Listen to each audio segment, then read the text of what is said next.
Oi, eu sou a Monalisa Perrone e esse é o Item Mais da CNN. Eu me chamo Rinaldo Rosa, tenho 46 anos e sou músico profissional há 30 anos no segmento religioso. Meu nome é Rafaela, tenho 24 anos, sou fisioterapeuta, intensivista. Eu peguei o Covid no final de julho e os primeiros sintomas foram dores no corpo muito fortes e em seguida febre. Teve início assim com sintomas bem parecidos como de sinusite. A princípio eu sentia meu olho queimar muito, perdi meu olfato, meu paladar. Meu nome é José Beraldo Mastrogiacomo, tenho 57 anos, minha profissão é motorista autônomo. Quando eu fui internado no HC de Ribeirão Preto, eu estava com sintomas e muitas dores nas costas, na sola dos pés, tive febre, pressão alta. Eu entrei dia 7 de abril no hospital HC e saí dia 30. Fiquei 21 dias na UTI, sendo que 15 dias entubado. Esses relatos que você acabou de escutar são de pessoas que contraíram a Covid-19 durante esse ano. Eles se juntam aos mais de 6.700.000 brasileiros diagnosticados com a doença desde o início da pandemia. O Brasil enfrenta agora uma nova alta de casos. E mesmo quem já se infectou, passou por um aperto danado e se recuperou, ainda não pode respirar aliviado. Depois de uma dessa a gente fica ainda inseguro, né? Com medos, né? Tenho medo sim de pegar novamente, por isso eu estou me prevenindo. Já tive a Covid, eu sei que é difícil, é terrível essa doença. Todas as doenças é horrível, né? Terrível, mas essa de chegar para matar. E quem já teve não quer voltar mais. Agora, nesse mês, o Ministério da Saúde confirmou o primeiro caso de reinfecção pelo novo coronavírus no país. Ou seja, não dá para descuidar da prevenção nem depois de ter se curado do vírus. É uma mulher de 37 anos que atua como profissional na área de saúde nos estados do Rio Grande do Norte e da Paraíba. O caso é considerado o primeiro de reinfecção no Brasil. A primeira infecção da médica brasileira aconteceu em junho desse ano, quando ela apresentou sintomas como dor de cabeça, dor abdominal e coriza. Um teste do tipo PCR confirmou o diagnóstico de Covid-19. Mas em outubro, 116 dias depois que tinha recebido o primeiro diagnóstico, essa mulher recebeu um segundo teste positivo para Covid-19. Dessa vez, os sintomas foram fraqueza, dor muscular, dor de cabeça e perda do olfato e paladar. Com as amostras coletadas nos dois testes, a Secretaria de Saúde Pública do Rio Grande do Norte e a Fiocruz investigaram e confirmaram a reinfecção. O caso da médica brasileira se une aos outros 25 de reinfecção pelo mundo. O Ministério da Saúde divulgou que outras 58 possíveis reinfecções estão sendo investigadas no nosso país. Para entender, então, como se deu a investigação desse primeiro caso confirmado por aqui, eu convido para esse episódio do Item Mais a Alessandra Lucchesi. Ela é subcoordenadora de Vigilância Epidemiológica da Secretaria de Saúde do Rio Grande do Norte. Eu queria que você contasse pra gente exatamente qual foi e como foi o primeiro passo para investigar, para tocar essa investigação sobre a reinfecção. Bom, o estado do Rio Grande do Norte, no dia 20 de outubro, estabeleceu um protocolo para investigação de reinfecção. Então, nós formulamos uma ficha de notificação e deixamos disponível no FormSUS, que é o meio de comunicação formal do estado com os profissionais de saúde, e esse formulário ficou disponível. Então, no dia 23 de outubro, nós recebemos a notificação da referida paciente. Então, o médico assistente fez o preenchimento da ficha de notificação, informando ter atendido uma paciente que tenha apresentado resultado positivo para o RT-PCR em 2 momentos distintos. A partir disso, a gente entrou em contato com esse médico para fazer o levantamento desses 2 laudos, para confirmar realmente que a paciente apresentava o diagnóstico positivo em 2 momentos. Quando nós tivemos contato com esse laudo, nós identificamos que o exame foi processado pelo laboratório da Paraíba. Então, nós entramos em contato com o laboratório central da Paraíba. E neste contato, nós tivemos a informação de que o cartão cartão SUS da paciente, um dos documentos de identificação que nós usamos do Sistema Único de Saúde, apresentava residência da Paraíba. E aí começou esse processo justamente para entrar em contato com a paciente, definir local de residência, entender um pouco melhor sobre como se deu esse deslocamento dela até a Paraíba. E aí nós conversamos com a paciente e ela tem residência fixada em Natal, mas tem vínculo empregatício na Paraíba. Então, ela atende no hospital universitário aqui, no Rio Grande do Norte, e também lá. E a partir daí que tudo se desencadeou. Sim. Agora, por que houve a necessidade da participação nessa análise da Fiocruz? Para ter uma assertividade, é isso? Uma certeza mesmo? Porque esse é um grande temor nesse momento, né? Casos de reinfecção, as pessoas falam, meu Deus, não vou nunca ficar curada, o que acontece? Então, dá um panorama para a gente entender exatamente a precisão dessa investigação. Nós temos o relato de vários pacientes que ao longo desse ano têm apresentado mais de um quadro de síndrome gripal. E isso de alguma forma pode acontecer e tem sido um pouco comum. Alguns médicos falam na recrudescência da doença, ou seja, o paciente volta a manifestar sinais e sintomas depois de um certo período, mas isso não caracteriza uma reinfecção. Para que nós possamos considerar uma reinfecção, é preciso ter a certeza de que o paciente foi infectado novamente pelo vírus, mas um vírus de uma linhagem diferente. Então, não basta apenas nós termos os dois RT-PCRs positivos, ou seja, os exames que identificam o isolamento do vírus, porque a sorologia mostra apenas uma reação do corpo com a produção de anticorpos, né, se teve em algum momento contato com esse patógeno. O RT-PCR é o isolamento exato desse vírus. Então, precisa ser feita uma comparação entre as duas amostras. É aí que entra a Fiocruz. Eles fazem o que nós chamamos de sequenciamento genético. É feita uma análise desse material viral, né, para identificar exatamente todas as cadeias que compõem esse RNA do vírus. E aí comparam as duas amostras, que nós chamamos de pareamento. Compara o que foi analisado da primeira com a segunda para saber se há diferença. Então, se houver diferença, se for constatado que são linhagens diferentes, aí sim nós chamamos de reinfecção.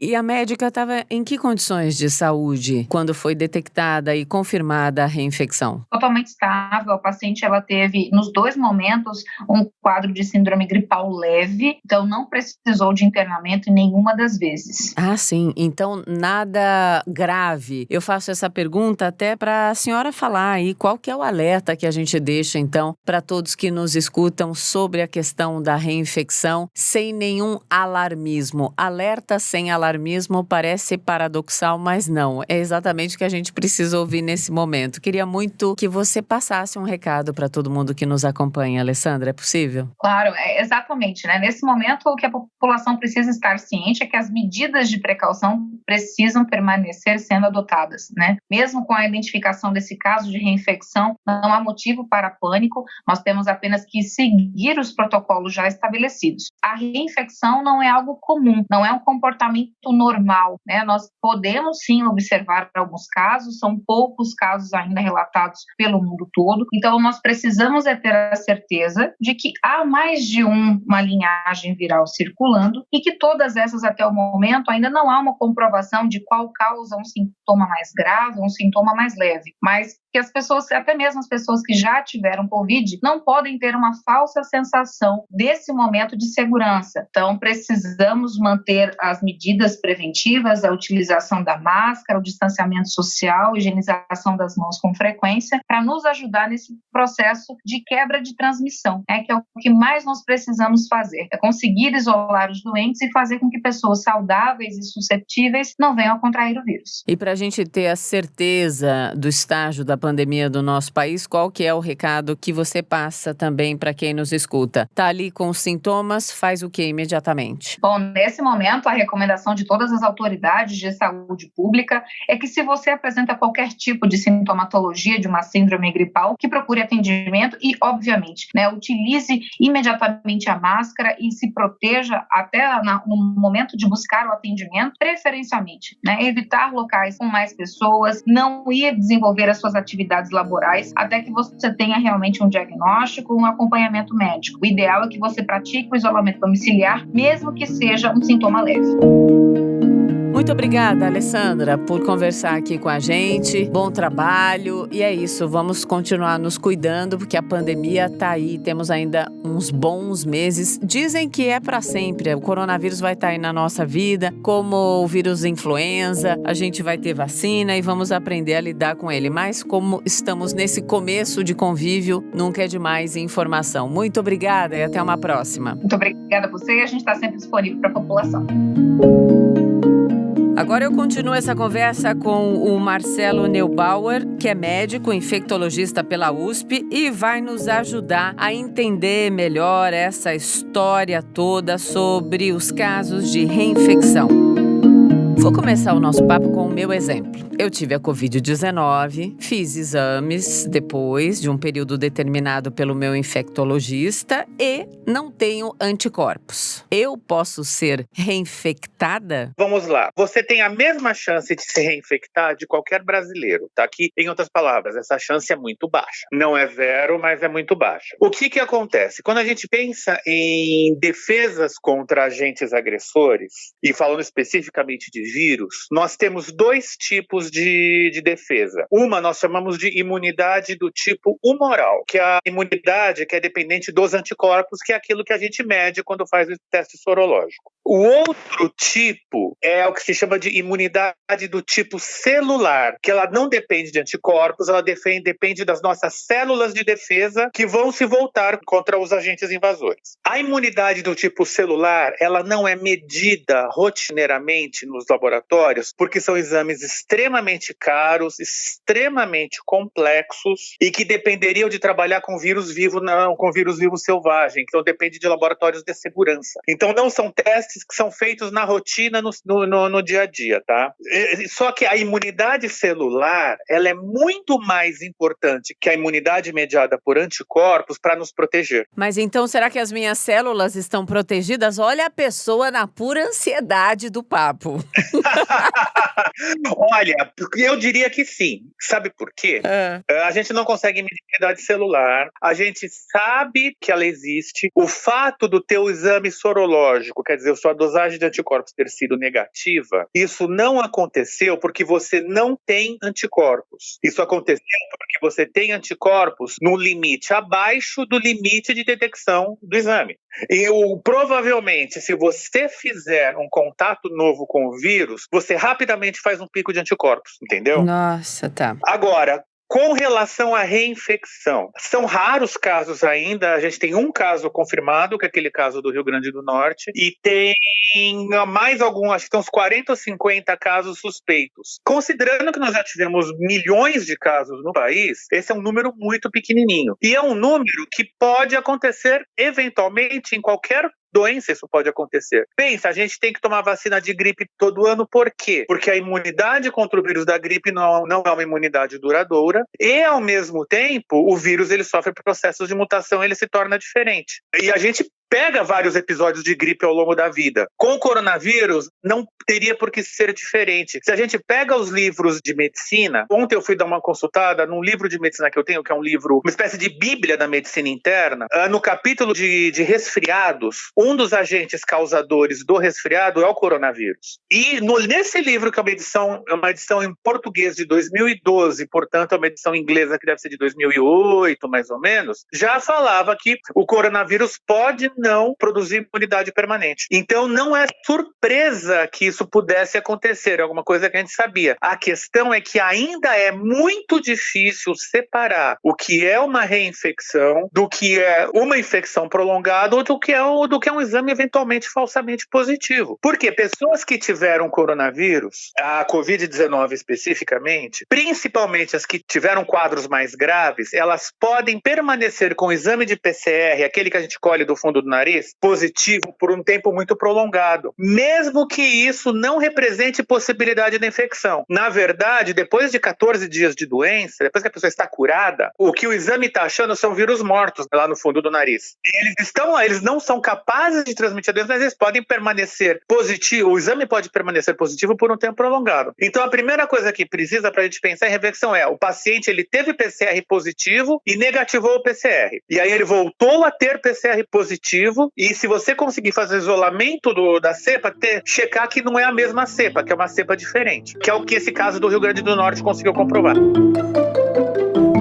Vou passar para o senhor tudo o que eu escuto de dúvidas comuns e também o que eu leio sobre questionamentos. Por exemplo, tem gente dizendo que sentiu novamente ali aqueles sintomas, né? Tá vivendo de novo aqueles sintomas que estão na lista dos sintomas do novo coronavírus. E ela já teve a doença. Não significa que ela está reinfectada. Olhando para os sintomas. Se a gente for pensar nos sintomas do coronavírus, eles não são distintos de sintomas de outras viroses respiratórias. Então, sem comprovar, ele pode simplesmente ter pego um vírus de influenza, um sincicial respiratório, o vírus do resfriado comum e assim por diante. Então, só por sintoma, inclusive o sintoma, ele não fecha diagnóstico, né? Mas eu falo aqueles mais característicos, por exemplo, a perda do paladar e do olfato, que muita gente relatou com o novo coronavírus. Embora ele seja muito característico desse coronavírus, ele não é exclusivo. Qualquer resfriado muito intenso pode provocar perda de olfato e paladar. Na vigência da pandemia, é claro, chega um paciente relatando, olha, eu não tô sentindo nada. Assim, eu não tô com o nariz entupido, eu não tô com febre, eu não tô com nada e eu perdi meu olfato. Até se prova em contrário é coronavírus. Eu não tenho muita dúvida disso. Mas a gente tem que lembrar que a perda de olfato, ela não é uma característica só do coronavírus, que no caso do coronavírus é muito comum. Uhum. Então, na vigência de uma epidemia onde a gente tem esse mundaréu de caso, acaba chamando muita atenção, né? Mas, de novo, não é exclusivo. Doutor, mais uma pergunta. Nos casos de reinfecção, quando ele volta, ele sempre é mais brando ou é bobagem isso? A gente ainda não tem um número de casos grande o bastante para poder estabelecer um padrão, tá? A sensação é que o quadro deve ser mais leve, mas eu ainda não consigo afirmar isso com certeza, porque são muito poucos casos ainda, né? Sim, sim. E os relatos, eles são diferentes, né? Não há um padrão que você possa seguir aí, até como um primeiro diagnóstico, né? Nesse caso não é possível, né? Não, ainda não é possível. Talvez a gente precise ver mais casos, se é que terão tantos casos assim, para a gente poder estabelecer qual que é o padrão.